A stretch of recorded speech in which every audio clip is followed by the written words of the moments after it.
নমস্কার আমার সকল প্রিয় বন্ধুরা, কেমন আছো? দেখো, বৃষ্টির পর গ্রামের কি পরিবেশ হয় সেটা তোমাদের দেখাবো বলে আজকে ভিডিও করলাম। এইটা যেটা দেখছো এগুলো কিন্তু ধানের চারা। এখানে বীজ মানে ধানের বীজ দিয়ে ধানের চারা তৈরি করেছিল। আর ওইটা পটল ক্ষেত। দেখো, বৃষ্টির পর ওই মাচা নরম হয়ে গিয়ে সব মাচাগুলো, বুঝতে পারছো কি জানি না, মাচাগুলো পড়ে গেছে আর সারা মাঠে জল জমে গেছে, চষা মাঠ। এখানে আমাদের বেগুন চাষ করবে বলে চষে রেডি করা ছিল। ওই দূরে বেগুন অর্ধেকটা বসানো হয়ে গেছে, তোমরা বুঝতে পারছো কি জানি না। যেটা তিরপল চাপা দেওয়া আছে ওইটার তলায় বাঁধাকপি মানে চারা দেওয়া হয়েছে। চারা দিয়েছে যেদিন, সেদিন থেকে বৃষ্টি আরম্ভ হয়েছে। আর দেখো কি অবস্থা। আর এই যে এনারা বৃষ্টিতে খুব কষ্ট পাচ্ছিল, আমাদের ভাঙা গোয়ালের মধ্যেই ছিল। আজকে রোদ, একটু রোদ বার হয়েছে আজকে দুপুরে, তাই বাইরে বেরিয়েছে। আর দেখো আমাদের রাস্তাঘাটের অবস্থা দেখো কীরকম কাদা, ভয়ঙ্কর কাদা।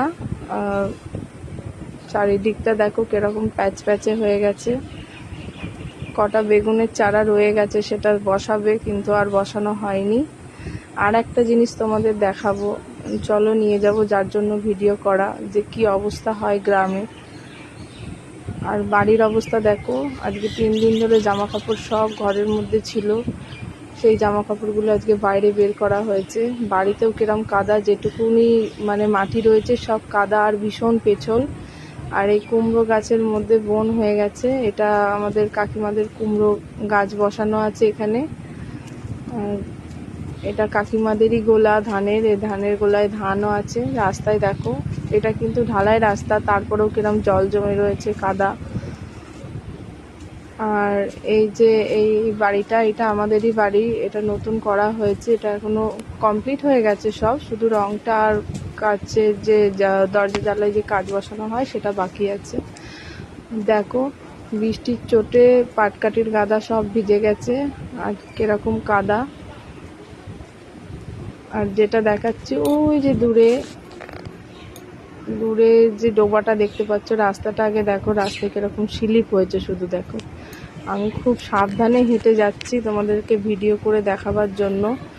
তো এখান থেকেই করতে গেলাম, তো আসছিল না বলে আবার খানিকটা এগিয়ে গেলাম। খুব ভয় করছিল, প্রচণ্ড পিছল। এই দেখো, এই ডোবাটায় কয়দিন মানে 4-5 দিন আগেও দেখলাম যে হাঁটুখানিকও ভিজবে না, এতটুকু জল নেই ডোবাতে।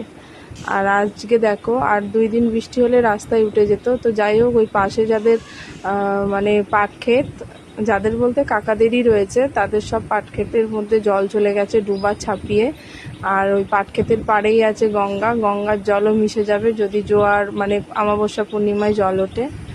আর গাছ ফাঁস সব ঝুলে গেছে। দেখো কি অবস্থা। একটু রোদ উঠেছে, কেমন লাগলো জানিও। টাটা।